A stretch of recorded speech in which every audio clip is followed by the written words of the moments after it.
നീ സിനിമ എടുക്കാൻ പോവാ? ഇന്റെ 42 സപ്ലൈ ഏതി എടുത്താ? ഭാവിയെ കുറിച്ച് ആലോചിക്കുമ്പോ പേടി തോന്നുന്നു.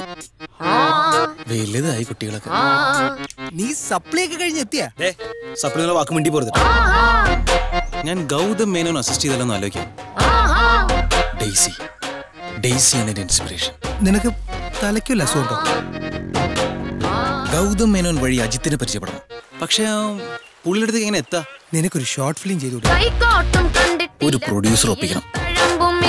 ഞാൻ അഭിനയിക്കുന്നില്ലെങ്കിൽ ഞാൻ പ്രൊഡ്യൂസും ചെയ്യില്ല. നിന്റെ മോൻ സംവിധാനം ചെയ്ത സിനിമ കാണാൻ പോകുന്നതിന്റെ അവസ്ഥ ഓർക്കുമ്പോൾ പാവം തോന്നുന്നു. എനിക്കൊരു ലക്ഷ്യമുണ്ട്.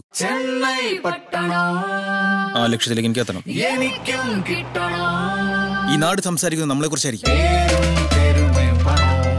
അപ്പൊ കഥ വേണ്ടേ? എന്റെ ഇഷ്ടംപോലെ കൊറിയൻ സിനിമകളുണ്ട്.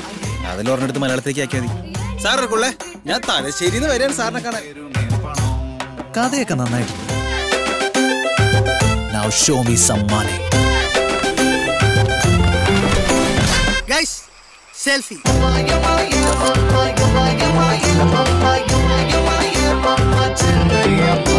അയ്യാ, ഇതിനെന്താ ക്യാപ്ഷൻ ഇടേ? Short film completed. Rocking with guys.